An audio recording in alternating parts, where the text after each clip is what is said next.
I've been making content on YouTube for over 7 years. I've had 3 pretty serious YouTube channels, and in that time I've reinvented myself way more just to try and keep my content relevant in an ever-changing social media landscape. But in the last 6 months, the change has been way bigger than anything I've seen before that. Over the last couple of years, and in the last year especially, we've seen what I am calling the destruction of the middle-class YouTuber. Because what I've observed is a sort of stratification of the YouTube space that reflects the wealth gap that we're seeing in the real world. We have large channels, very famous channels, getting bigger and bigger, signing massive deals with massive companies and streaming services and pulling in revenues higher than we've ever seen before. But at the same time, there is a huge increase in the overall catalog of content on the platform because of AI and a huge push towards lower effort content. And it's not just that this is what people want to consume or this is what people want to create, but it happens to be something that YouTube seems to be pushing more than ever because it leads to more viewership across the board.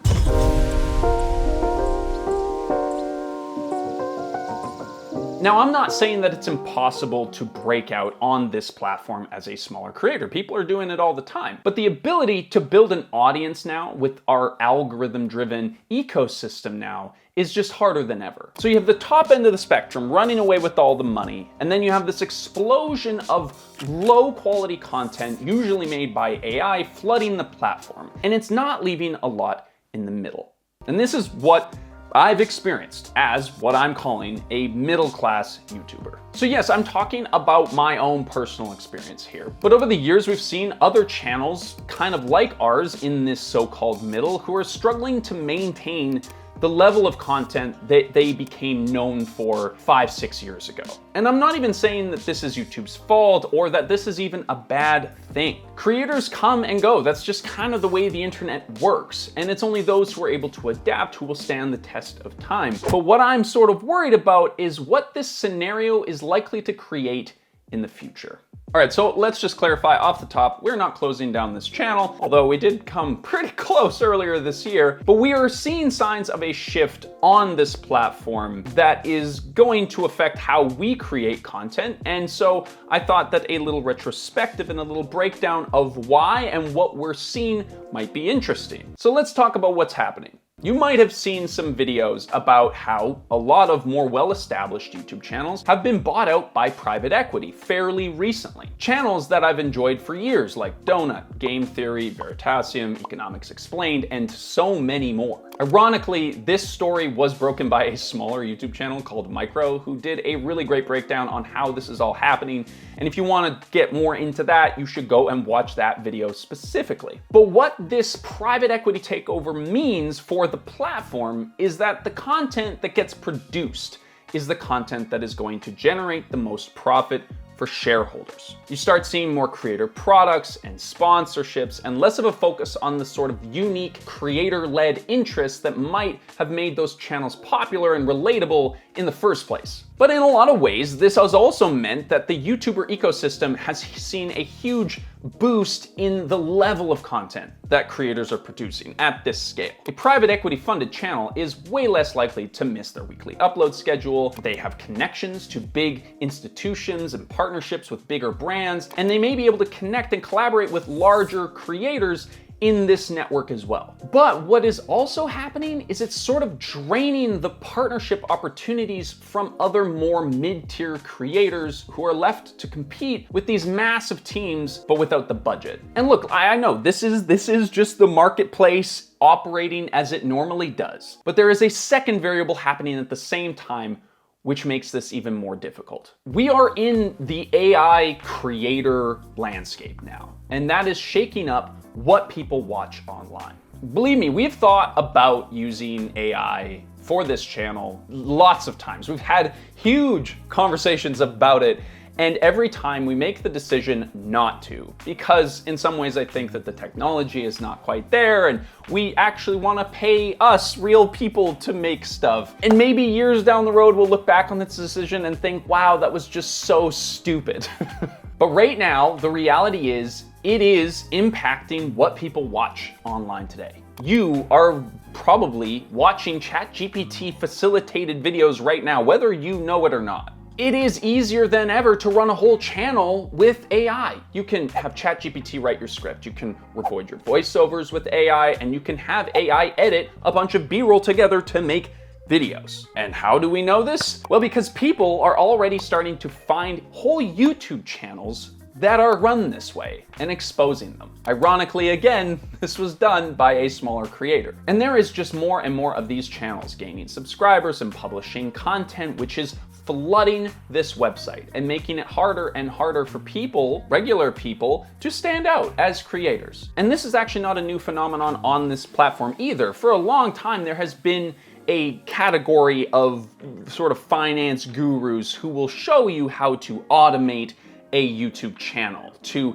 get as many views as possible to make money off of the AdSense. The idea is not to make content that you think is cool or personal to you in any way, but to make videos as easily as possible that are going to get as many views as possible so that you can get paid. And this is happening on other channels as well. We talked about this in our TikTok shop video. There always seems to be a corner of the content landscape, which is just people making content for the sole purpose of making money. And today that category is just getting bigger than ever because of AI. And I don't know if it's just my feed or something, but I find that shorts on YouTube are the worst for this kind of content. AI voiceovers clearly just dubbed over somebody else's content. And I can always tell because it's always a similar sort of vocal quality that feels off somehow. And the thing is, clearly nobody cares because these videos get tons of views. Now, a lot of these channels rely on the fact that there is just a voiceover there, right? There's no host or creator that is showing you the content. And AI is just gonna get better and better, and it's maybe going to be the case down the road where you don't even know if the person who's supposedly showing you that content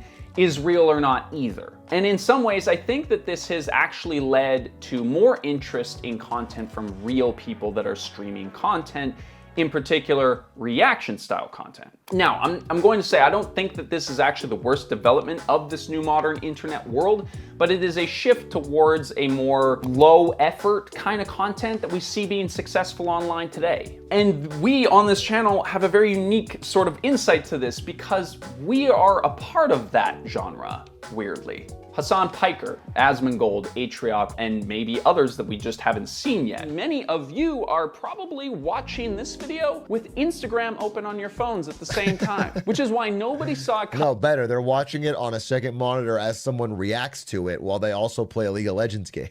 Because our type of content is a perfect piece for a React segment on a stream, right? We synthesize a bunch of information, we edit it nicely into a relatively short format with some personal perspective on it, and a streamer can basically just pick a subject that seems to be getting a lot of views and then piggyback on that trend. And listen, once again, I am not saying that this is terrible and that these people are bad for making this kind of content. Asmongold said that I was fucking based and told people to go and subscribe to our channel. I like this guy already. I'm gonna subscribe to him. I like this guy. He's an asshole and he thinks this stuff is stupid, just like I do. Which did give us a small boost in subscribers, but it is a far cry from the money that he probably made streaming that video to over 800,000 people who ended up watching it at the end of the day. I think culture was just this is going to be maybe a really hot take.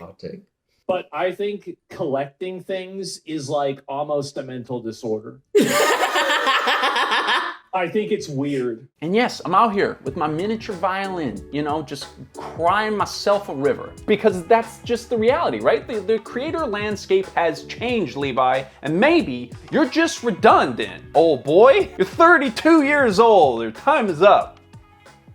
Actually, I think I'm actually 33. Matthew, can you fact check that? Yes, we do need to adapt, but I think that this shift that we're seeing is different in the sense that there is a chasm being built where the individual creator is being lost. Like on one end of the spectrum, the you of YouTube is having to become the we, a big team of people producing elaborate and expensive content designed to engage and sell as much to as many people as possible. Or you're on the other end of the spectrum where you're not even a person, you're fucking AI and you're making as much content for as little money as possible to get as many views as you possibly can. And in the middle, where we seem to be, in which an explainer channel that researches and produces original content that's decently well written and edited well is lost in the current mixture. Not big enough to be bought out, but too produced to make the content production process profitable. And look, we're also in a particularly bad spot because we don't take crappy sponsorships, we don't sell merch or peddle affiliate links for stuff that we don't actually use. And so we've done what a lot of other creators have, and we've launched a Patreon page where we can give ourselves a bit more freedom from this platform to be able to take some more of those risks. And if you were seeing this video in the first week that it is live, we are making our $5 tier a special $3 tier for this limited time window. And you get all of the perks of the $5 tier for $3, which is like early access to videos, even the odd podcast, you know? Should watch him hit this line. Bring back slavery fast. We gotta do something about this. And every dollar that we are earning on this channel, as you may know, is split equally 3 ways between the people who make this channel possible. Lou, Matthew, and myself. This isn't like me making a whole crap load of money off the backs of a bunch of people who are working in some other country. And we also don't use any AI. It's all going to us, people. No private charities or whatever. Is just lining our own pockets so that we can continue to survive. We also did a sticker launch a while back. We made these things, which were super fun. Costco whole wallet here for the $150 hot dog. Starbucks, but make coffee at home. We might make another launch like this as sort of like a token, something that you can get to help support us, right? But anyway, that's our pitch. Let's get back into the video. But what is YouTube doing about it? That's another question, right? Well, they are very aware that it's happening.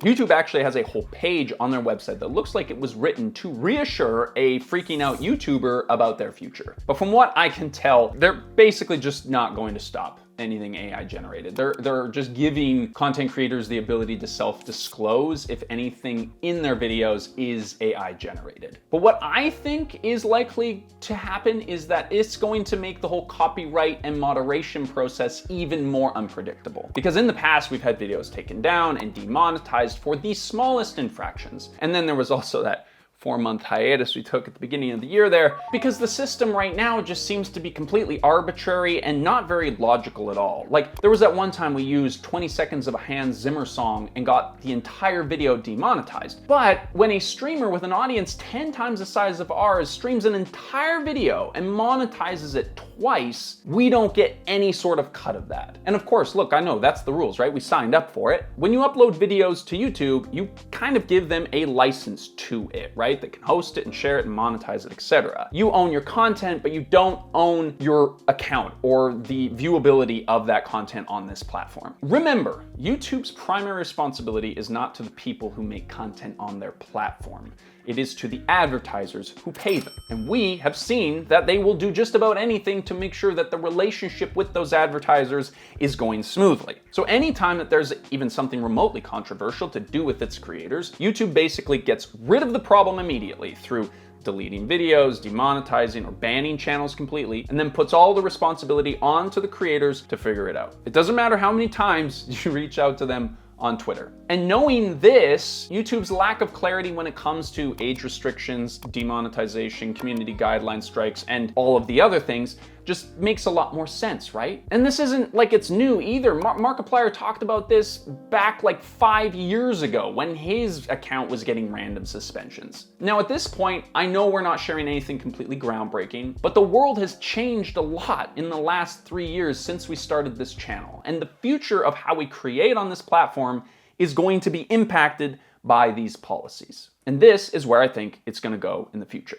The craziest part about this is that we actually wrote this and planned to release it back in January. And since then, already so much has changed. Like, the YouTube of December 2024 is like a very different place than the YouTube of September 2025. If you think of YouTube as sort of like a nation state, the way that they moderate and control their content on their platform is their rule of law. They control the flow of a lot of the information that communities and countries use to form their opinions about their views on the world. And my prediction is that it's gonna get a lot worse. YouTube has always struggled to moderate content on the platform, and I don't think that this is like a unique problem for them. Like every social media platform struggles to do this well. But we are entering into a new era of censorship as we speak. Musk and Zuckerberg are siding with right-wing ideals, and this has meant that there is more misinformation online than ever before. Oligarchs are trying to shut down entire information-based sites, and fact-checking is just completely optional at this point. We don't know what's going to happen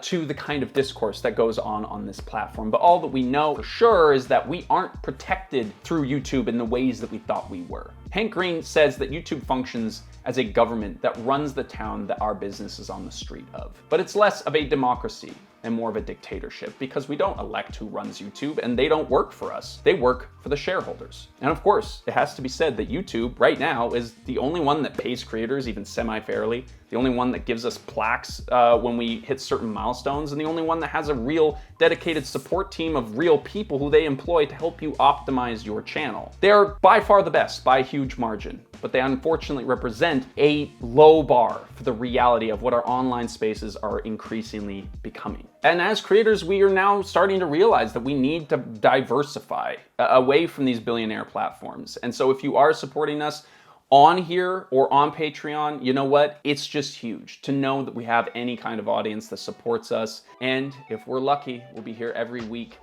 for a good while in the future.